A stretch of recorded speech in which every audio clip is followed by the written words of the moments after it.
Cerita novel Perintah Kaisar Naga bab selanjutnya. Ojo lali subrek, like and comment ya, yuk gasken. Oke, kata Chen Ping, bersiaplah sesegera mungkin, aku akan menahan mereka. Sambil memegang pedang pembunuh naga, Chen Ping mengambil inisiatif untuk menyerbu ke arah beruang setan hitam, sambil tidak lupa memperhatikan pria berjubah hitam di belakangnya. Dia tahu bahwa dia harus membeli cukup waktu untuk Humasi. Melihat Chen Ping berani menyerang, beruang iblis hitam menjadi semakin marah. Ia meraung dan mengayunkan cakarnya yang besar ke arah Chen Ping. Chen Ping menghindar dengan lincah dan terus-menerus mengganggu beruang setan hitam dengan energi pedang untuk menarik perhatiannya. Pria berjubah hitam itu juga menyusul. Ketika melihat beruang iblis hitam, secercah ketakutan melintas di matanya, tetapi ia tetap bergabung dalam pertempuran tanpa ragu dan menyerang Chen Ping. Untuk sesaat, Chen Ping terjebak dalam situasi di mana ia diserang dari kedua sisi. Ia harus menghadapi serangan ganas beruang iblis hitam, dan waspada terhadap serangan diam-diam pria berjubah hitam. Situasinya sangat berbahaya, namun, ia sama sekali tidak panik. Dengan ilmu pedangnya yang luar biasa dan gerakan tubuhnya yang lincah, ia bermanuver di antara beruang raksasa dan pria berjubah hitam, dan tak pernah membiarkan mereka mendekati Humasi. Humasi memanfaatkan waktu dan segera menghunus jimatnya. Dia memusatkan perhatiannya dan menuangkan seluruh energi spiritualnya ke dalam jimat itu, dengan butiran-butiran keringat muncul di dahinya. Seiring berjalannya waktu, energi spiritual Chen Ping semakin terkuras, dan ia perlahan-lahan tidak mampu mengatasinya. Serangan beruang iblis hitam semakin ganas, dan kerjasama pria berjubah hitam itu semakin diam-diam. Ia sudah memiliki beberapa luka di tubuhnya. Meskipun tidak serius, luka-luka itu juga memengaruhi pergerakannya. Apakah kamu hampir siap? Chen Ping berteriak keras dan nyaris menghindari telapak tangan beruang iblis hitam. Pada saat yang sama, ia menggunakan pedangnya untuk memaksa pria berjubah hitam itu mundur. Hampir sampai, Humasi menjawab, jimat di tangannya telah terbentuk dan mengeluarkan aroma samar. Akhirnya, Humasi menyelesaikan sapuan terakhirnya. Jimat di tangannya memancarkan cahaya menyilaukan, dan wangi segar pun menyebar. Selesai, Humasi berteriak dan melemparkan jimat itu ke kedalaman hutan. Jimat itu berubah menjadi aliran cahaya hijau di udara dan terbang menuju kedalaman hutan lebat, dengan wangi segar yang terbawa bersamanya. Saat beruang setan hitam mencium aroma tersebut, gerakannya terhenti tiba-tiba, dan kemerahan di matanya berangsur-angsur memudar, seolah-olah tertarik oleh aroma tersebut.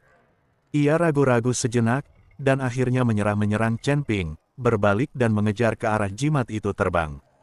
Sangat bagus. Chen Ping menghela napas lega, akhirnya berhasil menyingkirkan masalah besar beruang setan hitam. Namun dia tidak lengah, karena lelaki berjubah hitam itu masih mengejarnya dengan ketat. Ayo pergi. Chen Ping menangkap Humasi dan melarikan diri ke kedalaman hutan lagi. Lelaki berjubah hitam itu menatap punggung beruang iblis hitam yang menjauh, lalu menatap Chen Ping dan Humasi yang melarikan diri jauh, dan sekilas keraguan terpancar di matanya. Akhirnya, pria berjubah hitam terdepan memutuskan untuk melanjutkan pengejaran. Kejar. Kita tidak bisa membiarkan mereka lolos. Ketiganya mengejarnya lagi, tetapi kali ini kecepatan mereka jauh lebih lambat, karena mereka jelas sedikit takut dengan arah datangnya beruang setan hitam. Memanfaatkan kesempatan ini, Chen Ping dan Humasi dengan cepat menjauhkan diri dari satu sama lain dan menghilang ke kedalaman hutan lebat.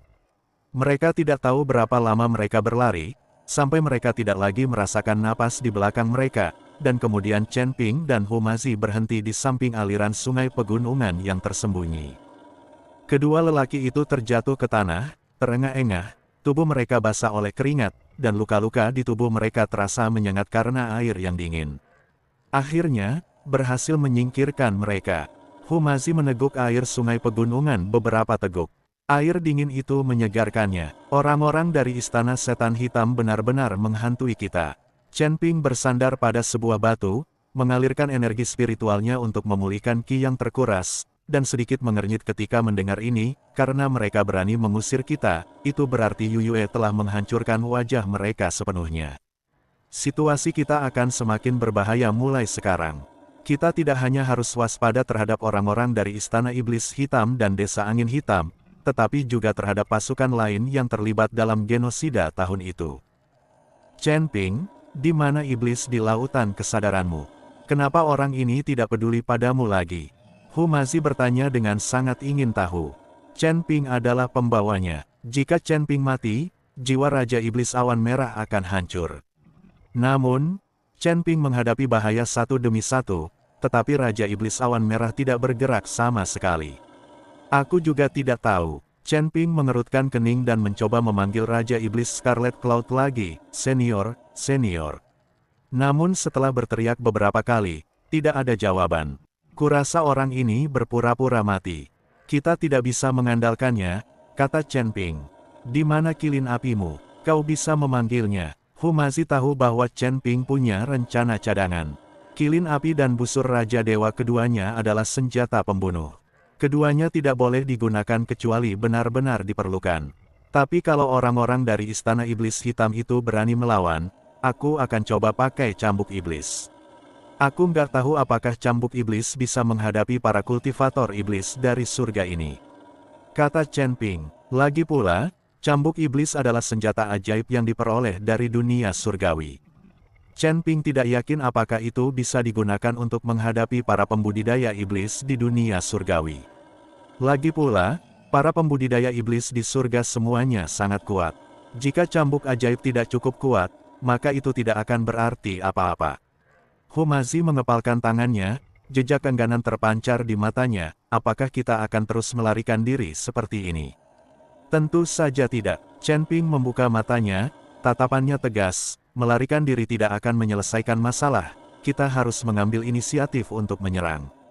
Perkataan iblis angin hitam dan pria berjubah hitam telah membuktikan bahwa ada lebih dari satu kekuatan yang terlibat dalam pemusnahan klan. Yang perlu kita lakukan adalah menemukan kekuatan-kekuatan ini, mengumpulkan bukti, lalu mengalahkan mereka satu persatu. Tapi kita bahkan belum tahu target kita selanjutnya sekarang. Hu Mazi mendesah, ada banyak kekuatan di sekitar Gunung Jiupan. Kita tidak bisa menyelidiki mereka satu persatu, kan?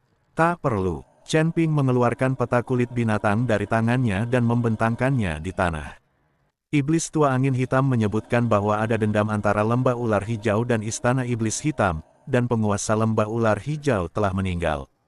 Mungkin kita bisa mulai dengan pasukan lembah ular hijau yang tersisa dan mencari tahu kabar dari pasukan lain. Dia menunjuk ke sebuah tanda di sebelah lembah ular hijau pada peta dan berkata, ada sekte Cilian di sini, yang konon berasal dari garis keturunan iblis ular yang sama dengan lembah ular hijau dan memiliki hubungan dekat dengan mereka. Master lembah ular hijau terbunuh, dan sekte ular merah tidak bisa hanya berdiam diri. Kita bisa pergi ke sana dan melihat-lihat, mungkin kita bisa menemukan petunjuk. Hu Mazi menatap tanda di peta, sedikit keraguan melintas di matanya, seberapa kuat sekte Cilian. Kondisi kita saat ini, konon, pemimpin sekte ular merah juga seorang kultivator tingkat 3 di alam abadi bumi, tapi dia seharusnya tidak sehebat penguasa iblis angin hitam. Chen Ping berkata, kita tidak perlu memaksa masuk. Kita cari informasi dari luar dulu. Kalau situasinya tidak memungkinkan, kita akan segera mundur. Hu Mazi mengangguk. Ia tahu sekarang bukan saatnya untuk ragu. Hanya dengan menemukan petunjuk sesegera mungkin ia bisa membalaskan dendam sukunya. Keduanya beristirahat di tepi sungai pegunungan selama setengah hari. Setelah kekuatan fisik dan mental mereka hampir pulih, mereka berangkat menuju gerbang Cilian sesuai petunjuk di peta. Cilianmen terletak di sebuah gunung bernama Gunung Sepan. Gunung ini berkelok-kelok dan berbentuk seperti ular piton raksasa, sehingga dinamakan demikian. Gunung itu ditutupi hutan lebat, dan semua jenis ular berbisa dapat terlihat di mana-mana, memancarkan atmosfer yang berbahaya. Chen Ping dan Hu Mazi dengan hati-hati menyelinap ke Gunung Sepan, menghindari beberapa gelombang patroli sekte Cilian di sepanjang jalan. Anggota tim patroli ini semuanya monster ular dengan berbagai bentuk. Kebanyakan dari mereka memiliki kekuatan setara tingkat pertama alam abadi bumi dan sangat waspada. Pertahanan sekte Cilian bahkan lebih ketat daripada pertahanan desa angin hitam. Hu Mazi merendahkan suaranya dan berkata kepada Chen Ping, sepertinya berita pembunuhan Master Lembah Ular Hijau telah menyebar ke sini, dan mereka telah meningkatkan kewaspadaan mereka. Ini sempurna, artinya mereka memperhatikan dengan saksama tindakan desa angin hitam. Akan lebih mudah bagi kita untuk mendapatkan informasi. Chen Ping berkata, ayo kita cari siluman ular yang sendirian dan tangkap untuk diinterogasi. Kedua pria itu bersembunyi di hutan lebat, menunggu dengan sabar kesempatan mereka. Tak lama kemudian, sesosok iblis ular betina bergaun hijau datang sendirian. Ia memegang keranjang di tangannya dan tampak sedang memetik herba. Kekuatan iblis ular betina itu berada pada level pertama alam abadi duniawi, dan dia tidak terlalu waspada terhadap keadaan di sekelilingnya. Itu dia, Chen Ping mengedipkan mata pada Humazi, dan keduanya menyerang pada saat yang sama. Chen Ping melintas dan muncul di belakang iblis ular betina, lalu menebas bagian belakang lehernya dengan pisau. Setan ular betina terkejut, mengerang, dan pingsan. Humazi segera melangkah maju dan menyeret iblis ular betina itu ke sudut tersembunyi jauh di dalam hutan. Bangun, kata Humazi sambil menepuk pipi iblis ular betina itu. Iblis ular betina itu perlahan membuka matanya dan melihat Chen Ping dan Humazi. Secercah ketakutan melintas di matanya. Tepat saat ia hendak meminta bantuan, Humazi menutup mulutnya. Jangan bersuara, atau aku akan memperkosa dan membunuhmu. Humazi berkata dengan tegas sambil membuka ikat pinggangnya dan berpura-pura melepas celananya untuk mengancamnya. Iblis ular betina memandang Humazi yang mencoba melepaskan celananya dan mengangguk berulang kali karena takut. Chen Ping memutar bola matanya ke arah Humazi. Ia pikir pria ini bisa sedikit berubah, tetapi ia masih menggunakan trik yang sama untuk mengancam seorang wanita. Humazi melepaskan tangannya, tetapi masih menatap iblis ular itu dengan waspada. Aku akan menanyakan beberapa pertanyaan kepadamu. Jika kamu menjawab dengan jujur, aku akan membiarkanmu pergi. Kalau tidak, aku akan menggunakan hartaku untuk menusukmu dan membuatmu menjerit. Kau, siapa kau? Apa yang ingin kau lakukan? Tanya iblis ular betina dengan suara gemetar. Tidak masalah siapa kita, kata Chen Ping, aku bertanya padamu. Apakah Master Lembah Ular Hijau dibunuh oleh orang-orang dari Desa Angin Hitam? Iblis ular betina itu ragu sejenak, lalu mengangguk, ya. Sang Master Lembah, dia meninggal dengan tragis. Apa rencana Sekte Qilian? Tanya Chen Ping. Pemimpin telah mengumpulkan semua guru di sekte dan bersiap untuk membalas dendam pada Desa Angin Hitam. Iblis ular betina berkata, kami, Sekte Qilian dan Lembah Ular Hijau, berasal dari garis keturunan iblis ular yang sama. Kami tidak akan pernah tinggal diam ketika pemimpin lembah terbunuh. Selain Sekte Qilian, apakah ada kekuatan lain yang bersedia membantu Anda? Tanya Chen Ping. Inilah yang paling ia khawatirkan. Iblis ular betina itu menggelengkan kepalanya, tidak. Pasukan lain entah terkait erat dengan Desa Angin Hitam atau takut mendapat masalah, jadi mereka tidak mau campur tangan. Chen Ping sedikit mengernyit. Ini bukan yang ia harapkan. Mungkinkah satu-satunya kekuatan yang berpartisipasi dalam genosida adalah Istana Setan Hitam dan Desa Angin Hitam? Lalu tahukah kamu bahwa keluarga Hu telah punah 2800 tahun yang lalu? Humazi tak kuasa menahan diri untuk bertanya. Iblis ular betina tertegun sejenak dan menggelengkan kepalanya. Aku tidak tahu apa itu keluarga Hu. Aku belum lama menjadi anggota, jadi aku tidak tahu banyak hal lama. Chen Ping dan Humazi saling berpandangan, dan sedikit kekecewaan terpancar di mata mereka.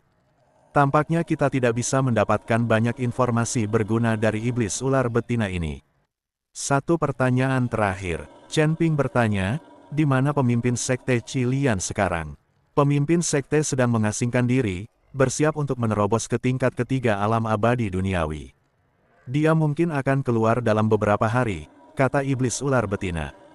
Chen Ping mengangguk dan berkata pada Humazi, ayo pergi. Humazi ragu-ragu, biarkan saja dia pergi seperti ini. Melihat postur wanita itu, Humazi sudah lama tidak bermain dengan wanita. Semua wanitanya tertinggal di surga ketiga. Setelah mencapai surga keempat, Humazi belum menemukan seorang wanita pun. Apa lagi yang kau inginkan? Tanya Chen Ping. Bagaimana kalau aku tusuk kamu 2 kali? Kata Humazi. Lepaskan dia, kata Chen Ping. Membunuhnya hanya akan membuat musuh waspada, yang akan menghambat upaya kita mengumpulkan informasi. Bagaimana jika aku lebih lembut? Humazi menolak menyerah. Lepaskan dia, atau aku akan berhenti peduli padamu. Chen Ping berpura-pura pergi. Humazi mengangguk tak berdaya, memukul pingsan iblis ular betina itu, lalu pergi bersama Chen Ping.